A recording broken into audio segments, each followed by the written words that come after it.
여러분 반갑습니다. 조금 전에 소개받은 청년연수원에서 전국 강사를 하고 있는 김성수입니다. 다시 한번 인사드리겠습니다. 10장을 가져왔습니다. 27번째 혹시 해물의 주인공이 여기서 탄생한다고 얼마나 좋겠습니까? 그래서 혹시 제가 넌센스 퀴즈라든가 돌발 퀴즈를 내가지고 맞히시면은 그 해물을 내일입니다. 내일 배우들이 얻으십시오. 그 대신 27개가 나올 수도 있을 것 같아요. 지금 한 4, 5개월째 안 나왔으니까요. 딱 이름만 우리 대한체육회 발전기금으로 냈고 나머지 금액은 여러분들이 정말 행운을 얻으십시오. 네. 이러면습니다. 그러면 돌발 퀴즈를 하나 내고 가야 되겠네요. 가져왔으니까 2019년도에 우리 지구에는 큰 우한이 하나 왔었습니다. 혹시 그 우한 대팬데믹 크게 네 번째 이야기하신 분한테 제가 행운걸 드리겠습니다. 2019년대 우한, 예. 크게 이야기해 주세요. 코로나19. 야, 첫 번째 선출됐습니다. 27번째 주인공이 꼭 나오기를 기대합니다. 예. 코로나19가 그때 왔었죠. 2020년도 1월 20일 날 우리 한국에는 상륙을 했습니다. 그러고 나서 4년 반이 지나니까요. 코로나19가 이제 우리 대한민국에서는 간심 단계로 떨어졌습니다. 우리 간심 밖으로 넘어가려고 났습니다. 그래서 코로나19한테 제가 물어봤어요. 왜 떠나라 하느냐 물어봤더니 우리 지구야들 인류는 너무 명확해서 도저히 아무리 전시해도 도저히 대적을 안 되더랍니다. 그래서 떠날 준비를 했는데 두 가지 무서운 것이 생겨서 떠납니다. 하나는 신이 무서웠다. 또 하나는 가면이 무서웠다. 그렇다면 신은 신인데 어떤 신을 가장 무서워했을까요? 예. 백신. 야, 체육회를 역시 아주 똑똑하십니다. 다른 데 가면 어떤 분은 이런 이야기 하더라고. 고무신 이야기 하더라고요. 하얀 고무신이라면 되는데 고무신은 틀리니까. 그런데 금방 맞히고 어떤 분들은 농담으로 이순신 하는 사람도 있더라고요. 예. 또 하나는 감염이 무서워 떠나긴 하는데 감염은 감염인데 어떤 감염을 무서워할까요? 감염. 누가 뭐라고 했습니까? 여러분 마스크 정답은 아닌데만 조금은 감염 역할을 하니까 또 여기 앞으로도 7장 남았으니까 이걸 드리겠습니다. 3분 중에서 또 나올지 앞으로 다른 분이나 나올지 모르겠습니다만은 예 마스크도 감염 역할을 하죠. 이 감염은 조금 우스갯소리가 들어가는 감염입니다. 4년 6개월이라는 세월이 흘렀죠. 세월 감염이에요. 세월이 가면서 또 백신 앞에 코로나 오는 걸 끊었습니다. 우리는 정말 힘들게 살았죠. 우리가 코로나에서 얻은 교훈이 있습니다. 혹시 그 교훈이 뭔지 혹시 아시는 분 계십니까? 코로나에서 얻은 교훈. 네. 생활 방역 아니었습니까? 생활 방역을 철저히 했더니 1년 가도 감기도 잘 안 걸리고 코로나도 안 걸려. 제가 죄송합니다. 자랑을 안 할게요. 저는 지금 2020년 1월 20일 이후 지금까지 감기 한 번도 안 걸려버렸네요. 코로나도 안 걸려버렸어요. 옛날에 대한체육회장 선거할 때 우리 집 손자가 코로나 걸렸다고 아끼래. 난 올림픽 파크텔 여기서 자면서 그냥 근무를 해버렸어요. 그러고 안 갔어요. 그래가지고 그때 얘기를 모면했는데 그 뒤로 안 걸리더라고요. 왜 그랬을까 했더니 역시 손 씻기 깨끗이 하고 특히 나는 이렇게 갑자기 어디서 불러와서 강의를 나가야 되잖아요. 어제 감기 오거나 코로나가 있으면 안 되니까 그때 상당히 조심을 했어요. 그랬더니 그때는 코로나가 심하니까 이런 강의도 안 불리더라고. 안 불리니까. 그런데 일단은 제가 했더니 지금까지 4년 반 동안 안 걸렸네요. 저는 이런 목표를 하나 가지고 있습니다. 앞으로 10년 동안 감기 한 번도 안 걸려보고 코로나도 안 걸려볼래. 얼마나 동네 내과 병원 울상입니다. 어떻습니까? 그런 목표를 가지고 나도 4년 반 남는데 근데 여러분도 그런 목표를 한번 가져보십시오. 근데 어떤 분은 그러더라고요. 나는 어저께 걸려버리고 며칠 전에 걸려버려서 어제 걸려버려서 틀렸네. 그런데 노 프로그램입니다. 걸린 그 다음날부터 한번 여러분도 3년, 5년 목표를 세워서 생활반경 철저히 해보십시오. 가장 중요한 게 손 씻기, 마스크 쓰는 거 아닙니까? 또 거리두기 좀 하고요. 많이 있대요. 그렇게만 해도 이렇게 감기가 안 걸리는데 그래도 우리가 면역력이 떨어지면은 또 스쳐가는 바람에도 감기가 오더라고요. 그래서 면역력 증강시키는 운동을 좀 해야 됩니다. 대한체육회에서는 국민 건강을 위해서 면역력 증강을 큰 프로젝트 캠페인을 하고 있습니다. 그 캠페인 이름 아시면 여러분 예. 스포츠 7330. 예. 축하드립니다. 스포츠 7330 운동을 얘기하고 있더라고요. 예. 저도 일주일마다 3회 이상, 30분 이상, 화목토는 항상 테니스장을 가니까 그때는 가면 2시간씩, 2시간 운동하고 마무리 자면 15,000번 걸려요.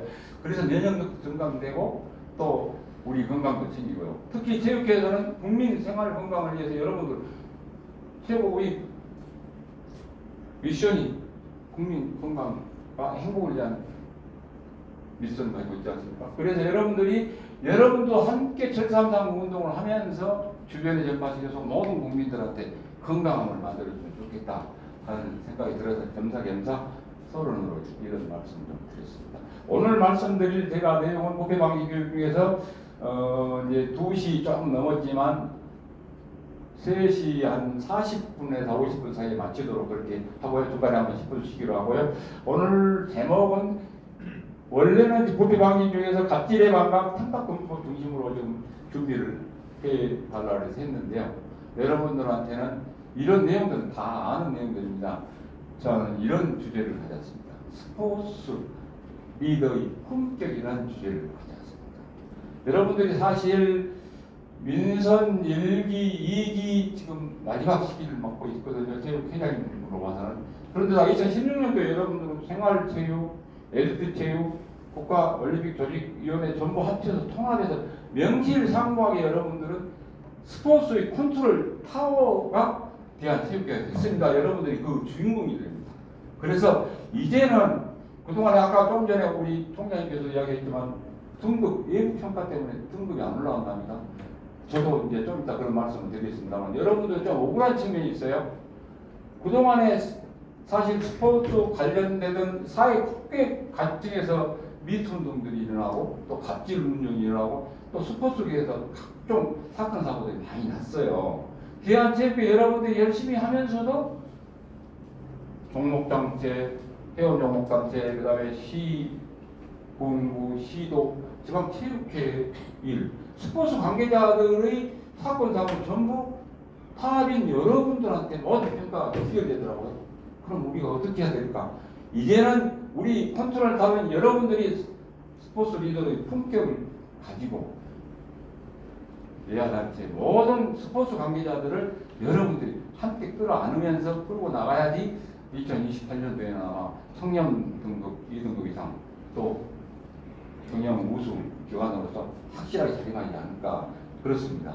그래서 제가 주제를 스포츠 리더의 품격이라는 주제를 가졌다는 말씀을 드리면서요. 오늘 말씀드릴 내용은 우리 현실을 좀 간단히 짚어보고 싶어요. 국회방지 제도 좀 여러분들한테 간단히 소개를 하고 그 다음에 이제 스포츠 인권 문제하고 또 갑질에 대한 문제 오늘 이제 교육의 주제죠. 또 정답금지법 하면서 이해충돌 방지법. 갑질 예방하면서는 직장 내 괴롭힘 문제를 좀 다룰 겁니다. 갑질은 우리 감사 담당관실에서 감사실에서 추진하고 있고 직장 내 괴롭힘은 인사학과에서 추진하고 있는데 두 개 유사하면서도 업무가 좀 이렇게 불분명하니까 같이 함께 다뤄서 여러분들이 앞으로 해나갈 수 있도록 그렇게 좀 하겠습니다. 그 다음에 이제 우리 할 일 순으로 마무리 짓겠습니다. 대한민국 현실이네요. 여러분들 1945년 우리가 해방됐습니다. 해방된 그 해에는 그때 국민소득 50%달러도 안 됐다죠. 세계 최빈국 중에 빈국이었습니다. 원조 없이는 못 사는 그런 가난한 나라였습니다. 그런데 대한민국 국민들은 얼마나 근면성실했습니까? 열심히 산업화를 해서 60년 만에 2005년도에는 원조를 주는 같은 나라에 원조를 주는 나라로 바뀌고 세계 경제 19개 들어갔습니다. 올해는 지금 12개 경제 규모 12위로 2위를 떨어져 있습니다만 그렇게 부강한 나라를 만들어서 세계는 깜짝 놀랐습니다. 대한민국이 세계에서 60년 만에 산업화하는 유일한 나라라고 했습니다. 그런데 대한민국 국민들은 또 민주주의 열망도 대단합니다. 1948년 5월 10일 이 땅에 최초로 제헌국회의원 선거가 있었지 않습니까? 그 선거를 치르고 나서 2, 3년 후에 6.25 등락이 되었어요.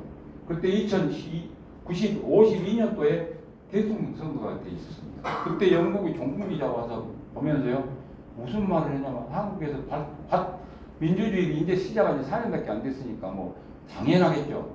그 기자가 영국에다 이런 선고를 했어요.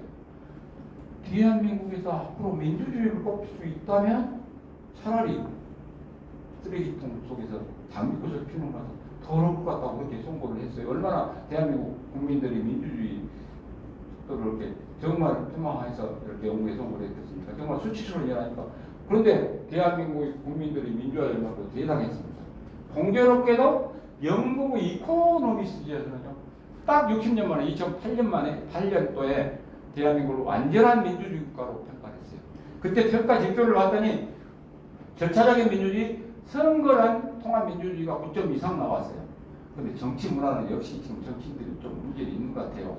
정치 문화는 7점 내려가서 평균 8점에 넘어서 안전한 민주주의가 들어갔거든요. 그러다 보니까 둘 다 60년 만에 공교롭게도 대한민국은 산업화와 민주화를 이룬 지구상의 유일한 나라가 됐었습니다. 정말 외국에서는 대한민국을 얼마나 부러워하는지 모릅니다. 그런데 그래서 저는 며칠 전에 한국문화사학회에 강의할 때 논문을 발표하면서 그 이야기를 했어요. 우리나라의 산업화의 주축을 이룬 세대, 민주화의 주축을 이룬 세대를 산민세대라고 제가 논문에 처음 우리나라에 썼습니다. 지금 제가 검색해보니까 논문이 없더라고 그런 내용이. 그렇게 주축하고, 그러면 산민세대는 어떤 세대인데 80년대 이전 출생자를 제가 산민세대라고 논문에 썼어요. 그럼 80년대 이후 세대는 무슨 세대입니까? 여러분들 세계적으로 통용되는 세대가 하나 있습니다. 81년부터 95년까지 밀레니엄 세대, 96년도부터 2010년까지 Z세대, 그래서 MZ세대라고 하지 않습니까?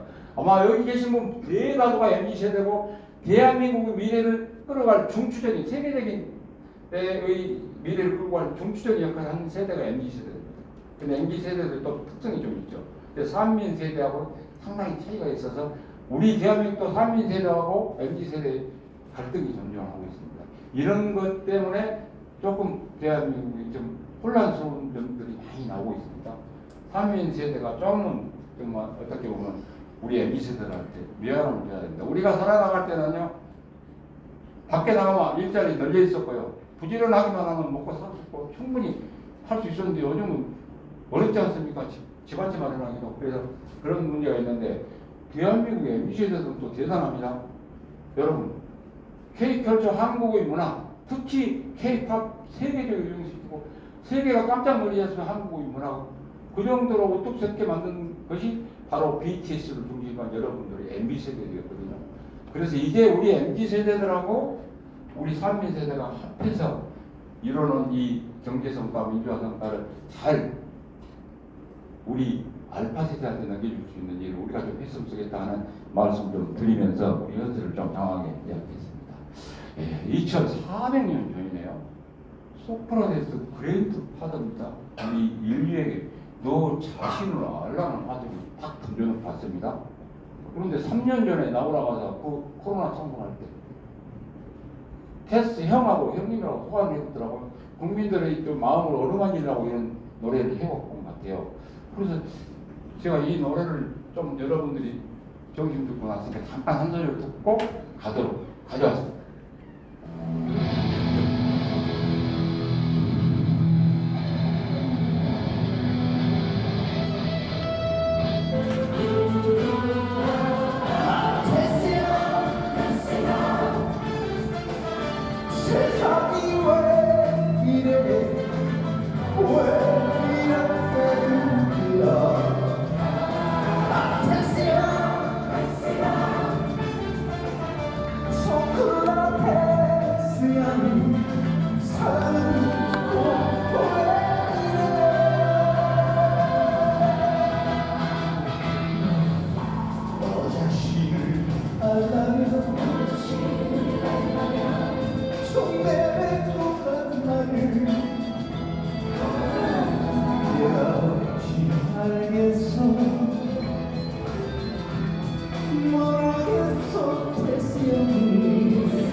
우리 나훈아 대과학께서 수없는 법을 히트시키면서 우리 국민들의 신금을 울렸는데 자기 자신을 모른다는 소리는 아니겠죠? 우리 대한민국 현실이 그렇게 어렵기 때문에 아마 이런 표현을 했던 것 같습니다. 사실 우리 대한민국은 2011년도에 헬리조선이라는 신조어가 나왔어요. 헬리조선이라는 신조어가 나오자마자 경향신문에서 혹시시를 쓰면서 삼포세대가 나왔네요. 혹시 삼포세대 혹시 아시는 분 계시나요?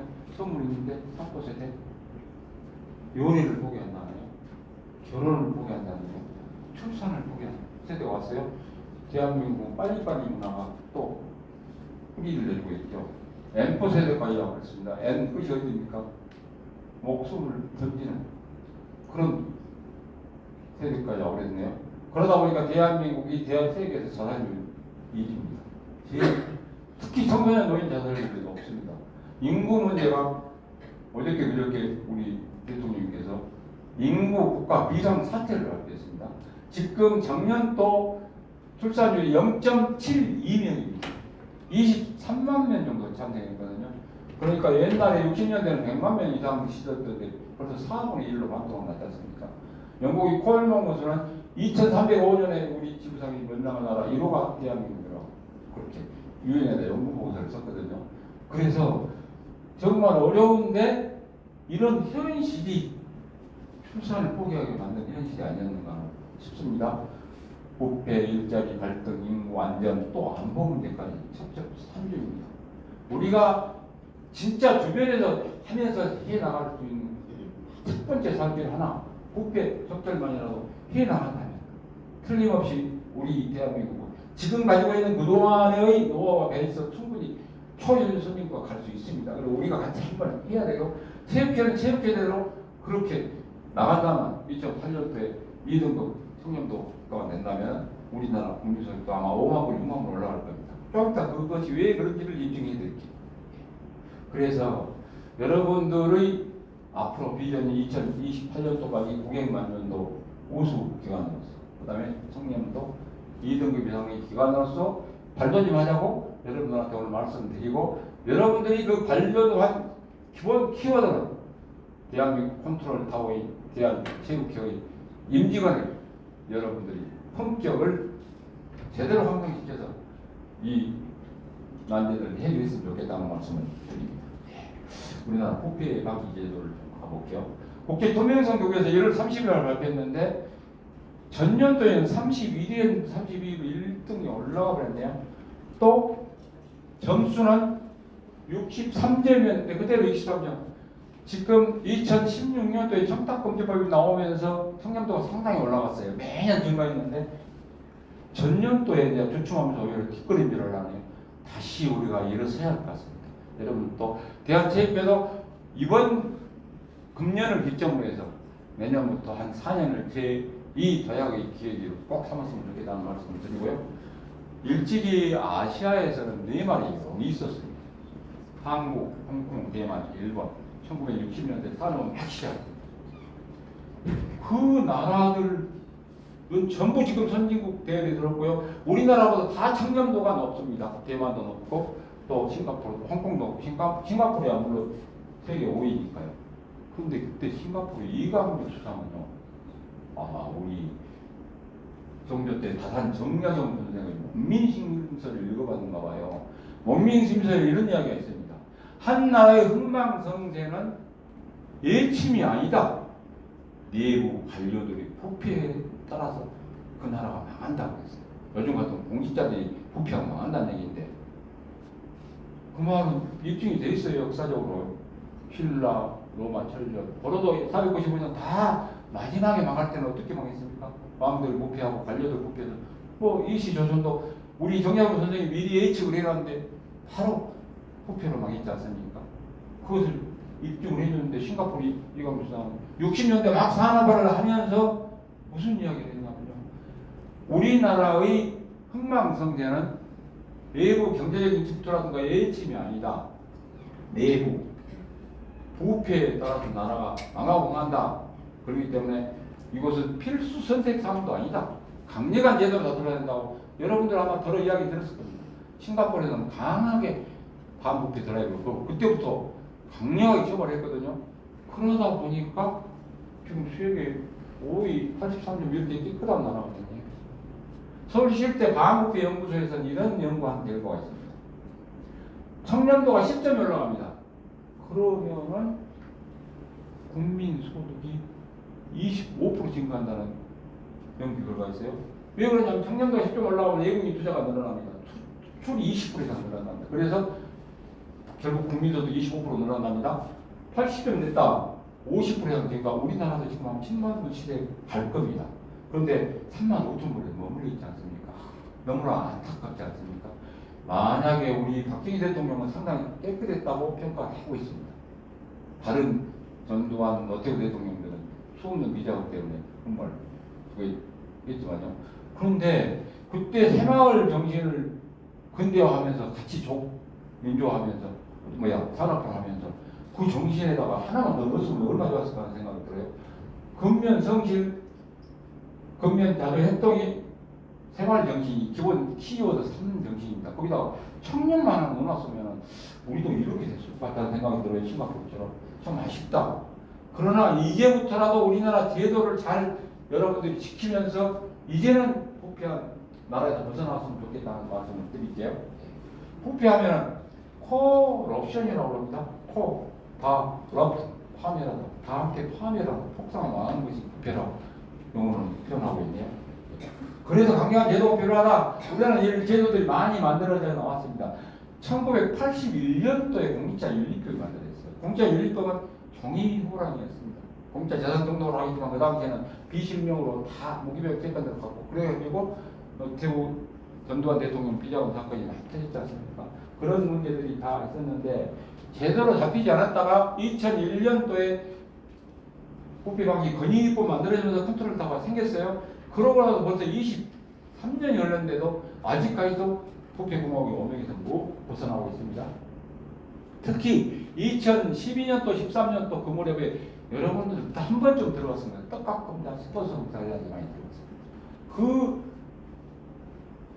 검사들 전부 기소됐어요. 다 시민단체 고발했어요. 결과가 2015년도 나왔는데요. 전부 무죄 판결 받았어요. 국민들이 정말 열이 이만큼 났었어요. 그래서 난리가 나니까 국회에서 부랴부랴 만들었던 것이 청탁금지법입니다.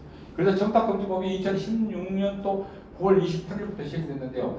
청탁금지법 나올 때 이해충돌도 들어있었어요. 그런데 국회의원들이 또 자기들이 이해충돌이 많이 걸렸는데 또 그걸 쫙 그때 빼버렸네. 그런데 청탁금지법이 그래도 지금까지 우리나라를 상당히 맑게 해오고 있습니다. 63점까지 올라간 데는 역할을 크게 했습니다. 그런데 2021년도에 뭔 사건이 터졌습니까? LNG 사건이 터졌어요.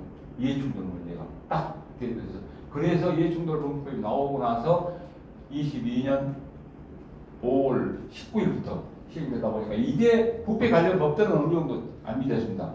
싱가포르처럼 60년 때부터 강력하게 제도를 다스렸는 거하고 이제부터 제도가 7, 8년 전부터 시행한 거하고 좀 차이가 있습니다만 지금부터 우리는 또 빨리빨리 우리 문화를 앞세워서 빠른 시기에 싱가포르처럼 우수한 가장 이렇게 좀 깨끗한 나라로 갔으면 좋겠다는 생각을 갖고요. 여러분 또 그것을 좀 마음속에 새겨주시기 바랍니다. 스포츠 리더의 품격이라고 제가 가져와서 이 이야기를 잠깐 좀 하고 가겠습니다. 대한체육회 이건 여러분들의 품격을 내가 스포츠 리더의 품격이라고 표현을 했습니다. 아마 여러분들이 733 운동하고 여러분들이 미션에는 대한민국 스포츠를 통해서 대한민국 국민들의 건강과 행복을 추구하는 것이 여러분들 가장 큰 미션 아닙니까? 그래서 가장 중요한 것이 건강함인데 건강함 속에는 건강한 정신까지 포함해서 여러분들이 건강함을 여러분들이 품격으로 마음속에 새겨놨을 거라는 말씀을 드리겠습니다. 두 번째는 정말 공정하고 정직한 태도, 행동, 스포츠 정신 아닙니까? 이 스포츠 정신을 여러분들이 마음속에 새겨서 우리 대한체육회 임직원 여러분들이 품격으로 삼고 앞으로 해나갔으면 좋겠다는 말씀을 드리면서요. 가장 중요하게 생각할 가장 커다란 가치는 스포츠 인권 향상 문제입니다. 이 문제면은 갑질 문제, 청년 문제를 다 해결돼 버립니다. 그래서 그동안에 스포츠 인권 문제가 상당히 더 많이 오르고 여러분들도 많이 지금 우리 팀원들 교육 주시고 해서 스포츠 인권을 향상시키기 위해서 상당히 노력을 많이 하고 있고 많이 향상되고 있습니다만 이제 내년부터 한 4년을 그 원년으로 삼아서 여러분들이 정말로 국민들로부터 사랑받는 그런 대한체육회가 됐으면 좋겠다는 생각을 하면서요. 스포츠 인권 하면 한 가지만 말씀드리고 있습니다. 제가 유엔에서 인권설을 하면서요. 인권 3원칙, 인권 보호 3원칙을 이야기했어요. 이것을 저는 스포츠 인권에도 그대로 적용해서 여러분들이 앞으로 나갔으면 좋겠다는 말씀을 드리면서요. 그 3원칙이 뭡니까? 맨 먼저는 상호 존중입니다. 우리 조직원 내에서는 서로 직원 간의 상호 존중, 또 회원 종목과 제하고 상호 존중, 또 협력하고 업체하고 상호 존중, 지방체육회하고 상호 존중. 여러분들이 가장 중요한 것은 정말 서로 인격을 존중하는 그런 풍토가 우리 대한체육회 이제 뿌리 내렸으면 좋겠다. 그런데 우리가 살다 보면요, 꼭 그게 인간 사회에서는 갈등이 존재할 수밖에 없는. 그랬을 때는 어떻게 할까요? 제일 중요한 게 구제입니다. 구제를 하면 우리 감사실장도 계시고 담당 선생님들 감사실에서 이걸 접수받아서 구제하라는 구제는 아닙니다. 여러분들 모두한테 구제의 책임이 있습니다. 내 주변에서 동료가 어떤 동료 간의 갈등이 있거나 문제가 있으면 여러분들이 감사실장을 찾아가서 이런 문제가 있습니다. 이거 내부적으로 치유를 해줘야지. 그대로 건물대 나와뒀다가 외부에 터져보거나 문제가 돼버리면 그때는 이제 걷잡을 수 없으면서 힘들어요. 그래서 여러분들 모두가 자 어떤 간에다든가 여러분들 종목단체, 회원 종목단체 사이에서 이런 갈등이 존재했을 때 모두가 나일이라고 생각하고 그 해결하는 데 앞장섰으면 좋겠다는 말씀을 드리고요. 그런데 구제를 함에 있어서는 가장 중요한 건 구제만 해두고 나서 보면 돌아서면 또 더 갈등이 더 증폭됩니다. 그래서 반드시 보호 조치까지 해야 된다. 보호 조치하는 방법은 두 가지입니다. 하나는 격리시켜줘야 될 필요가 있을 때 격리시켜줘야 됩니다. 뛰어나야 됩니다. 또 하나는 완전히 화해를 시켜서 하모니시켜서 함께 뛸 수 있도록 해줘야 됩니다. 한 예가 될까나 모르겠습니다만 이강인 선수하고 우리 손흥민 선수 갈등이 있었습니다. 갈등이 있어서 이강인 선수가 그래서 능력까지 찾아가서 했습니다. 그런데 두 사람을 갈라놓을 것이냐 안 갈라놓을 것이냐 협회 측에서 국가대표 소집할 때 문제가 있을 건데 잘 면밀히 분석했겠죠. 그래서 국민들은 여론이 빗발쳤습니다. 이강인 선수 대표팀을 제외하고 난리쳤습니다. 그런데 아마 여러 측면에서 봤을 때 어느 정도 화해가 된 것 같고 함께 할 수 있겠다는 그런 판단을 했겠죠. 그래서 같이 소집해서 하다 보니까 지금은 시너지가 나고 아마 치유가 된 것 같더라고요. 그렇게 해서 존중, 구제, 보호 조치 이 3원칙을 여러분 마음속에 담고 스포츠 인권 향상을 할 때 항상 이것을 머릿속에 두고 옆에서 무슨 일이 생겼으면 신속하게 이렇게 치유를 해서 여러분들 대한체육회 역시 품격 높은 기관이다 라는 말을 드릴 수 있도록 모두가 그렇게 마음속에 좀 새겨주십시오. 그러면 갑질 문제에 대해서 좀 공공 분야 갑질 근절 가이드라인이 공무조정에서 2019년도에 나왔어요. 그리고 우리 체육회에서는 우리 이제 감사실에서 만든 것이 2021년도에 갑질 매뉴얼을 만들어서 아마 여러 부서에 다 비치되어 있을 건데요. 그런 내용들을 좀 이렇게 보시면은 좀 구체적으로 이런 일들은 우리 조직내에서는 있어서는 안 되겠구나 하고 여러분들 잘 그런 책들 좀 읽어보면서 여러분들이 마음속에 드시고 하고요. 이런 큰 키워드만 좀 말씀드리고 하겠습니다. 우선 여러분 땅콩하고 물코 보면 생각나시는 분이 있습니까? 땅콩 보면 생각나시는 분이 있습니까? 땅콩 생각나시는 분이 계십니까? 또 해먹고입니다. 카트. 어? 카트. 지미 카트. 땅콩 카트 보면 땅콩이라 하지만 이 땅콩은 그거 하면 다 틀립니다. 알았으면 못 틀리네. 우리 무창 형님. 네. 네? 와, 땅콩 해양 소식이 들리네요. 네.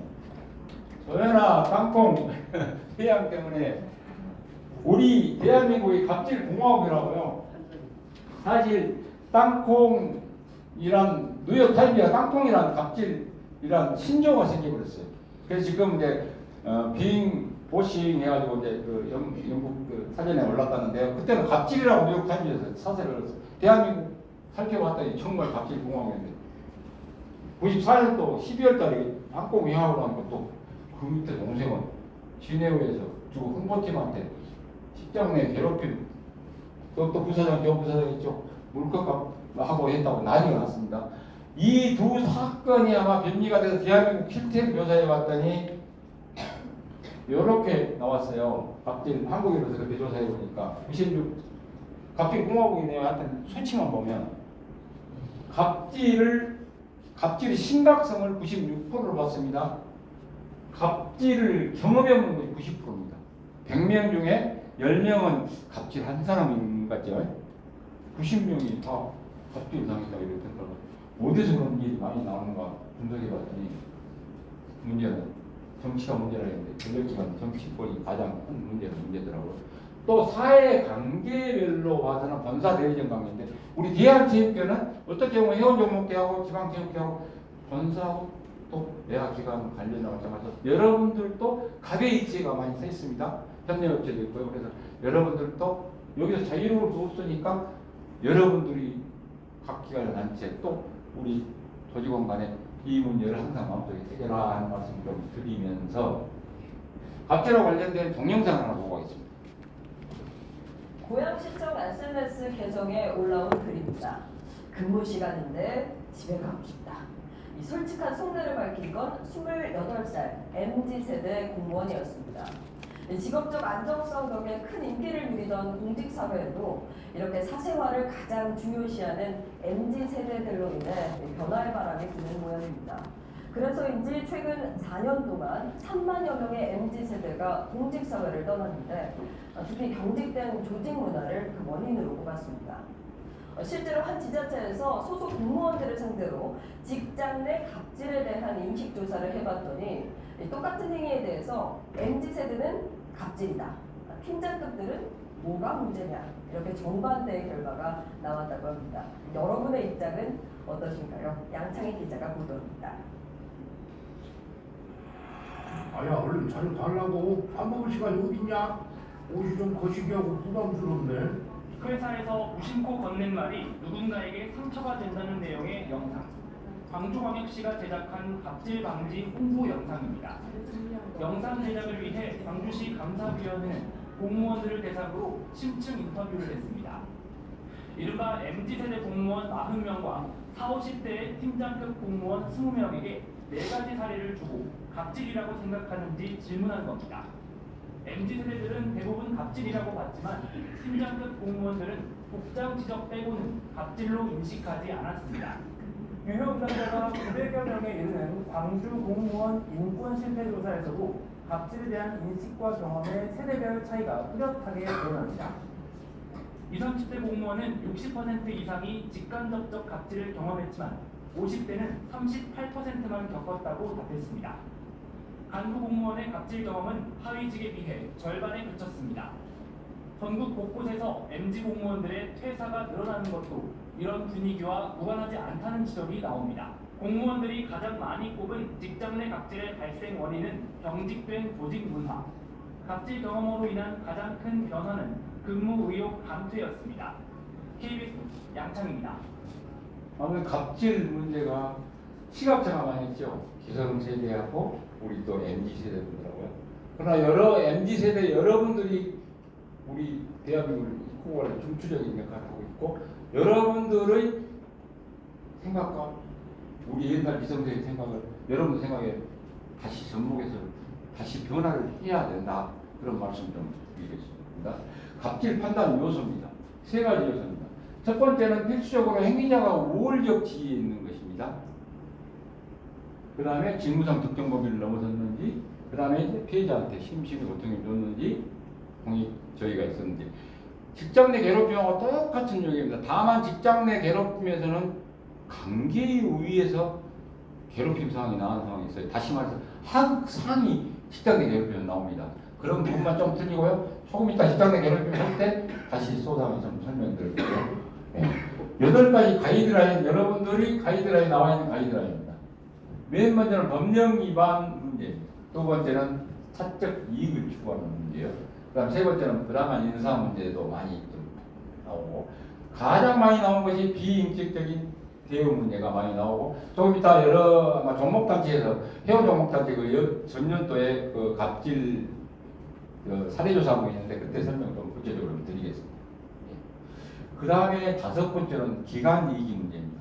그러니까 대한체육회는 협력업체라든가 또 회원단체 종목단체가 다 기관 간의 문제가 있거든요. 또 지방체육회하고 그 관계에서 나온 갑질 문제입니다. 여섯 번째가 업무 불이익 문제입니다. 이건 직장 내에서 나오는 상황이고요. 일곱 번째는 또 부당 민원인데, 여러분들한테 혹시 스포츠하고 관련된 민원이라든가 우리 뭐 스포츠 시설을 여러분들 허가받기 위해서 온 민원인도 있을 것이고, 여러 가지 아마 체육계에서 뭐 여러분들한테 저간 민원이 있을 겁니다. 그런 민원 때 민원인들을 상대하면서 나타나는 갑질 문제를 이야기하고 있습니다. 그 다음에 기타 유형, 이렇게 8가지 유형을 분류하고 있는데, 여기서 2가지 유형은 내부 상황이고 나머지 6가지 경우는 내부 상황인데, 이 내부 상황에 대한 여론조사 내용을 한번 좀 잠깐 살펴보겠습니다. 종목 육성부에서요, 여러분들 회원 종목단체 전 임직원들을 대상으로 경년도에 조사를 해가지고, 제가 12월 달에 1층에서 우리 종목단체, 회원 종목단체 그 임직원들하고 같이 이야기를 했었는데요. 강의했었는데, 그 조사의 회원 내용이 이렇게 나옵니다. 근데 이 내용은 어떻게 보면은 여러분들하고도 불가분의 관계가 있을 것이고, 여러분들도 또 이런 문제가 여러분한테 상존할 수 있겠다는 싶은 생각이 들어서요. 여러분들이 사례를 내가 그 자료를 주면서 쭉 내놨는데, 그 사례는 여러분들이 유의문을 참고하시고, 오늘 이것만 2가지만 설명하고 있습니다. 불합리한 인사처벌 문제가 가장 많이 나타났습니다. 두 번째는 과도한 업무 부여를 했다고 해서 또 많이 나타났습니다. 그 다음에 사소한 일에 문제 제기를 많이 한다, 그런 갑질 문제도 나왔고요. 그 다음에 이제 부당하게 내가 일을 한 것인데 또 다른 사람한테 다 그걸 전가시킨 그런 문제도 많이 나온다고 그럽니다. 불필요한 업무 지시. 여러 가지 20개 유형이 있었는데, 그 중에 이 5개 가장 많이 유형만 소개했습니다. 20개 유형은 작년도는 자세히 설명했는데, 여러분들은 그렇게 설명드릴 수는 없을 것 같고, 혹시 여러분들이 어떤 내용들이 있었는지를 살펴보고 싶으면 종목육성부에 아마 종목육성부에서 여러 부서에 보냈을지 모르겠습니다. 참고하라고요. 여러분들이 확인 한번 해보시기 바라고요. 역시 문제는 상호 존중하는 조직 문화가 가장 중요한 것 같고, 스포츠 인권 차원에서 이것을 접근하자, 그런 말씀도 드립니다. 그 다음에 아까 종목별로 8개 중에서 2개는 외부기관이고 나머지 6개는 내부 문제라고 했는데, 내부 문제로 분석을 해봤더니 비인격적인 대우가 가장 많이 나왔고요. 그 다음에 부당한 인사 문제, 법령 위반, 사적 이익 요구, 업무 분리 순, 이렇게 나왔어요. 비인격적인 대우, 역시 우리가 정말 사람이 먼저입니다. 그래서 스포츠 인성이 문제다 하는 것을 여러분들이 항상 염두에 두시기 바랍니다. 작년, 재작년 지방체육회장 선거 딱 끝나고 나니까 새로운 집행부들이 전국적으로 구성됐죠. 구성되다 보니까 새로운 또 선출직들이 와서 새로운 조직을 만들다 보니까 또 불협화음이 이렇게 나오더라고요. 근데 이게 내부적으로 우리가 빨리 봉합을 해서 또 해결을 해서 좋은 개척이 있으면 좋은데, 플랜카드를 걸고 데모까지 하게끔 나오고 기자회견하게 나와버리네요. 여러분은 지방체육회의 산하입니다만, 여러분들이 이런 문제 때문에 대한체육회 여러분들이 이렇게 했다고 평가를 내부에서 해버리니까, 이런 문제도 스포츠 컨트롤 타워로서의 제대로 역할을 하기 위해서 여러분들이 시도 회원 종목단체의 정보라인을 활용해서 이런 문제도 없도록 여러분들이 함께 해줘야 되겠더라. 모두 같이 그렇게 역할을 해줘야 된다는 말씀을 드리기 위해서 그냥 이 플랜카드를 사례로 가져왔습니다. 네. 지금 제가 강의를 43분 됐는데요. 다음 시간에 한 40분 정도 강의하기로 하고, 벌써 지금 10분 시간이 됐으니까 지금부터 10분간 쉬고 5분, 3시 5분에 시작하도록 하겠습니다. 네.